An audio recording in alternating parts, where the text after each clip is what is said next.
tell you guys a quick story. In 2009, I made a very, very conscious decision that I wanted to get into the clothing industry because I heard that Jay-Z had sold Rockaware for $500 million. When I heard that and I read it on a magazine, I told myself, if I could make 1 million of those $500 million, I would be good. So I launched a company that was just driven towards urban clothing. Here was my concept. I grabbed a bunch of local artists because you know artists struggle. How many of you guys know that? Yeah. People that do any type of art, it doesn't matter, just think about art.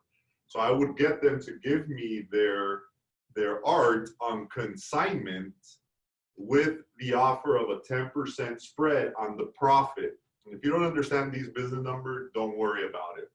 The reason I'm telling you this is because I wish that I would have had the never quit mentality, which is going to tie into, is my phone over there? Can I get that, David, real quick? Because all my notes are on there.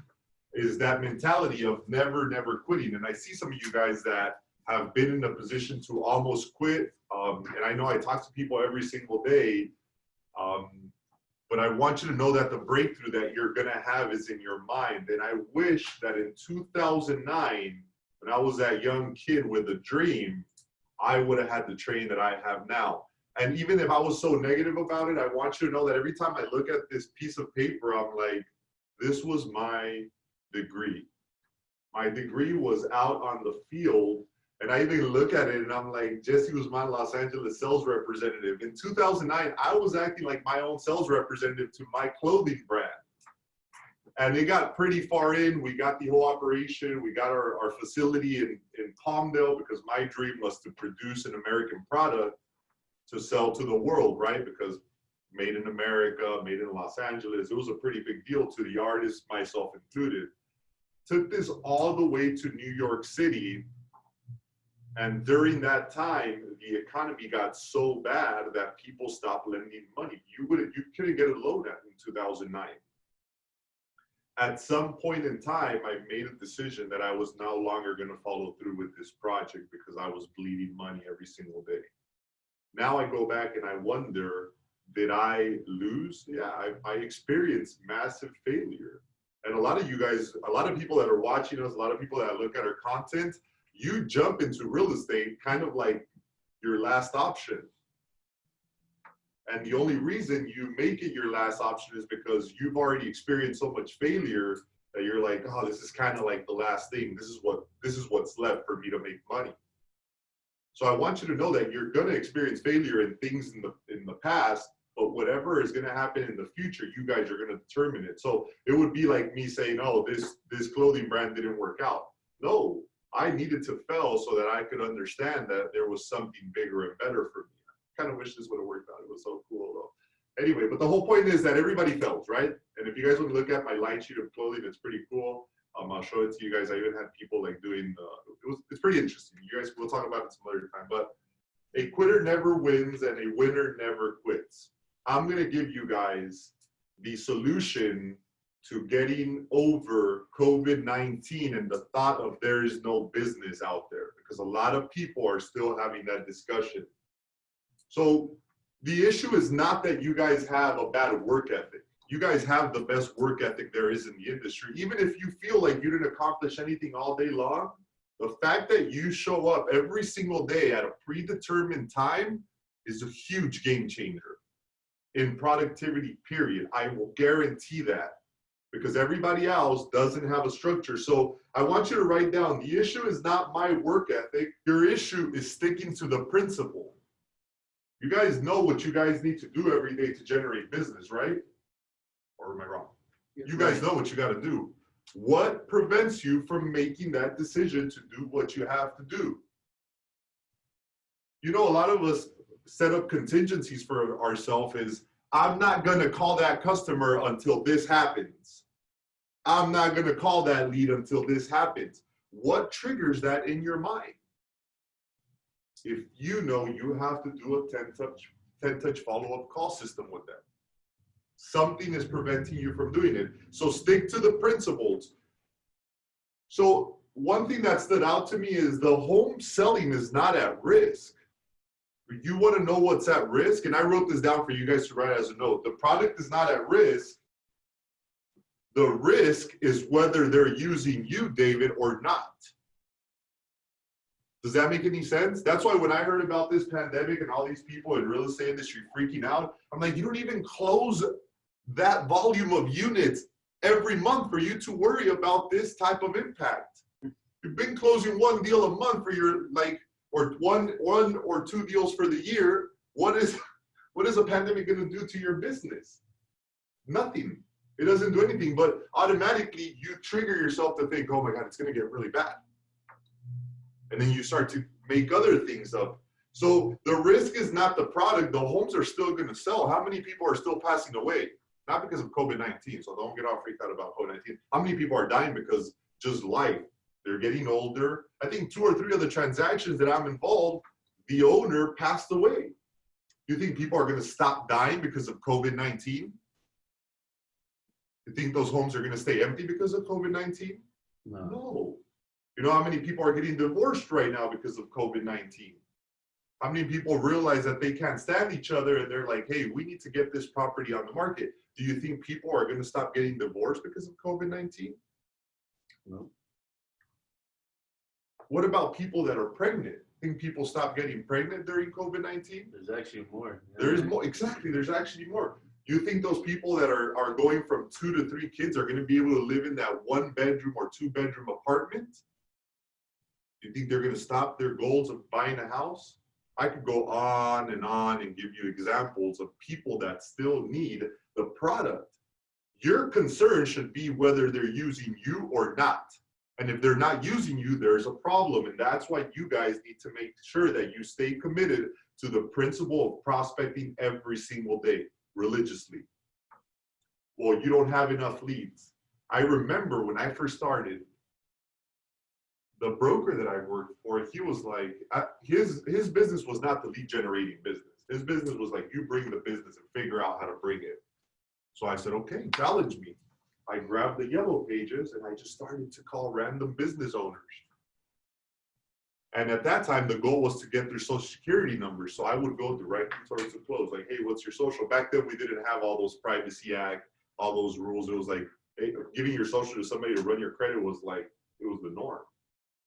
They changed the condition of our current marketplace because they expect for you guys to be better skilled at what you're doing.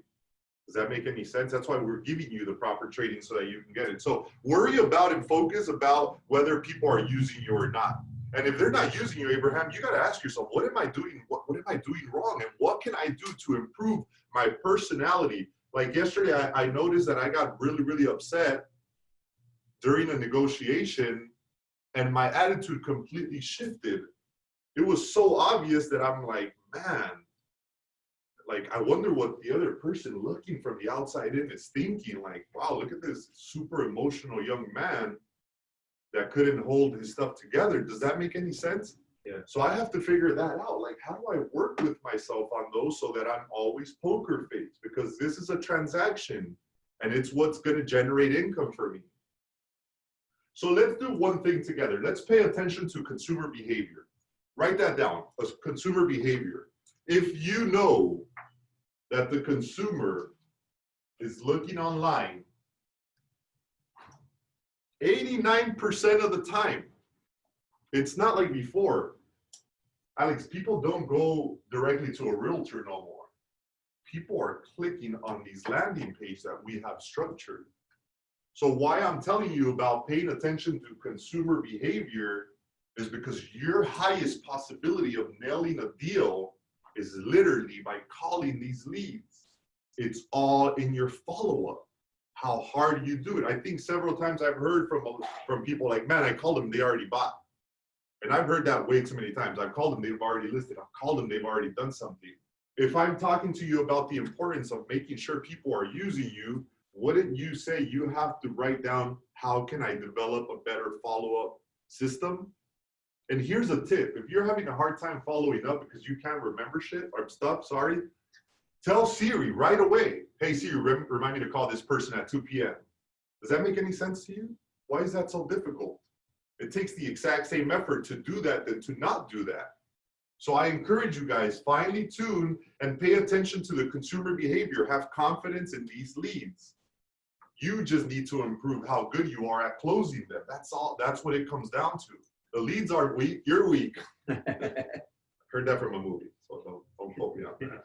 You guys want to know what the first product is? You guys are, not the house. Yeah. You guys are the actual product. So working on your self-development is going to be huge. I think it's going to impact ourselves if we can get this: a quitter never wins and a winner never quits in our face every single day. I know I'm going to be like, I want to quit today, but I want to be a winner. You know what I'm saying? Hey, I want you guys to know that I have the same struggles you do. I drive to the office. I'm thinking like, what's the next sale going to happen? Like, what am I going to do? You know what I mean? But then automatically I snap out of it right there, right on the right. And I'm like, shut up, Jesse, shut up, brain. Like, attract, auto suggest, you're gonna get a deal. The deal's gonna close. And all of a sudden, oh man, that person called me. I never expected them for them to return my phone call. Or that person that you left a message on because they hit a landing page for the company and they never hear their voice message. All of a sudden they realize they have to clear their mailbox because it's full. And Abraham's voice comes on. They're like, hey, this is Abraham. Just wanted to know, see if you were going to buy a house. And all of a sudden they write it down on their notepad. They call you back and you auto-suggested, attracted that because you were working. But we forget the little things that get us there. Does that make sense? So get in front of people when they are ready to learn. That's what I've been asking myself. Like, is this person really ready to learn? Some people are not ready to learn, and if they don't want to learn, you're going to struggle with that. Like, you got to teach them about the current market conditions, like right now. It's not what people think. Like right now, 90% of the buyers I'm dealing with, for some reason, have a misunderstanding that they're going to arrive to a house and write a contract under asking price. Am I the only one struggling with that? Doesn't work like that. There's multiple offers on these properties. Not 15 multiple offers, but there's 2 or 3. So again, it goes back to your follow-up. I believe that listing agents accept my offers because I follow up religiously and relentlessly with them. It's almost annoying how much I call, like, okay, can you stop calling? Like, we're gonna present it. But if I'm on the listing side and somebody's doing that, I'm like, this is the person I want to work with because they're not gonna ghost me during a transaction, which people do. That's why I'm talking to you guys about self-developing. And so ask yourself, what is the behavior of the consumer? The behavior of the consumer is online. Is that right? So when you want to buy something, David, what do? You go to the store right now? No, I go online. Why do you go online? Because everything's there. It's more convenient. That's exactly what the consumer is doing when it comes down to their purchase of their home, their cars, clothing. Why don't we pay attention to that behavior? Calling these leads might be the thing of the future. We're just setting up for it way sooner than most people are. Does that make any sense to you guys? So you're the product. And if you're the product, why not finely tune the product? Why not give the product a little bit better packaging? Why not make the product more appealing? Why not make the product sound very, very professional? These are just things that you guys need to work for. So what I want you guys to do is that I want you guys to make a decision that you guys are only going to work with people that are willing to learn. The know-it-all clients, you know, those clients that are very difficult, they're going to suck you down and you're going to be like,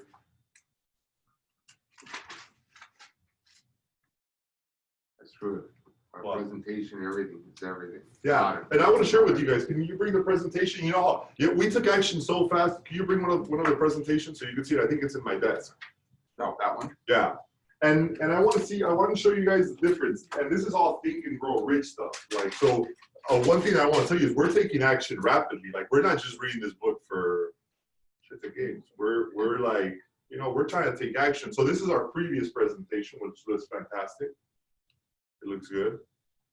I just felt like based on what the Think and Grow Rich book was talking about, this is something that people could throw into that drawer that all type of crap goes into, and it just kind of gets lost, and then you're just that other company is very similar. But now what it looks like is, this is what it's going to look like because now it's binded. Does that make any sense? So when you leave this to a customer, and in the book, it says your presentation, you guys as a team, your environment, direct. In our new presentation, we're gonna be very, very direct with what job we're applying. That is, like, you're gonna be able to go to a buyer and it's like, I'm applying for the job of being your buyer representative. That's the only job I'm here for. Yes. What can I do right now to make my listing presentation that same way? It's gonna get there. This is literally, we read the book yesterday. All of a sudden we bought the equipment and now it's It's coming gonna in. be company-wide. Yeah, company-wide, yeah. It's gonna be a presentation. Like when people get a Global Premier presentation, they're gonna know that they got something customized to their. And there's another one right there. Yeah. No, it's not sealed, but we have the machine and everything now. So why are we doing this? Because we know the behavior of the consumer. The marketplace is constantly evolving. You guys need to evolve with the marketplace right now. This is what I want to wrap up with. You guys are gonna fail at things. Well, what did we learn today? Unless you quit, and we're not gonna quit. We've came way too far to do it. If you find yourself not doing anything, guys, go preview property. You guys have access to that type of stuff. As professional as you guys look, again, if I'm driving by a property and you're just being nosy looking at it, and my agent is at home super sad about COVID-19 because COVID-19 is going to crush their real estate career and everything they've worked for is already gone and down the drain because they haven't closed the deal in 3 months, and you're there, guarantee you're going to get a very, very easy layup. The gentleman that we just closed escrow in, he said his agent said that she didn't want to show him because of COVID-19. I was like, hey, I will show you and give me a little COVID-19. Just kidding. As long as I can heal from it, you know? Yeah. A prayer and some lemon juice or something. But the whole point is that the marketplace is continuously evolving. I just want to make sure that you guys protect your heart and your emotions. They run high. I hate rejection too. I hate to be rejected. But rejection is not going to defeat me for me to be like, I'm going to stop calling because of that. So you guys need to make sure that you guys are constantly involving. Don't you guys feel happy that we have a mastermind group? That's so interesting. It's so crazy that don't think that I did the mastermind group and then chose the book. I was just kind of trying to retouch up on the book, and it just happens that we're so advanced because it's very difficult to hold a mastermind group that sticks to mastermind. I've been a part of like 1 million mastermind groups, and I would say 99.99999% of them will have like 1 or 2 meetings, and then they completely, it's like everybody forgets, nobody's important. For us, we're developing a habit where this is what I want to wrap up with. In the book, it talks about having a mastermind 2 times weekly. I want to challenge you guys to start masterminding with your significant other. Set up a little mastermind session with them. I want you to start masterminding with maybe your kids. Why is that a bad thing? Some of us need to mastermind with our parents that are still alive that we haven't visited for a long time. Schedule a mastermind meeting with them. And then you should probably make them aware that you're going to be talking about positive things. This is the same thing I always encourage people. If you have the opportunity to set up a mastermind meeting in your environment, because you guys are leaders in your own environment. People go to you for stuff, Alex. People go to you, Teresa, for specific things. Why don't you take them to the next step if you want them to join and be in that journey with you? Does that make any sense? So I would encourage you to do that. Mastermind as much as you possibly can. And once you structure that mastermind, like I'm thinking about mastermind with my 12-year-old daughter because we just need to mastermind together. You know, right? Been a lot of yelling lately, but you gotta listen. You know what I'm saying? Like, Didn't see that on the ground. Yeah, I know. But I'm gonna Let's finally tune it. Yeah, so I'm gonna mastermind with her and maybe, try to figure out what's really happening there. So mastermind will go a very, very, very long way. For you guys want some responses on your files. You guys are dealing with Estrella or your lending team. Set up a little mastermind meeting with them and like, hey, let's mastermind about the transaction. Get used to doing that. Because the thing is that everybody's so busy in this busy world that it's just like, and for me too, set up time to mastermind with me. If you have some questions and need a few minutes, I'm always willing to give you the feedback. Yes. want a mastermind. Cool. All right, let's make our commitments, huh?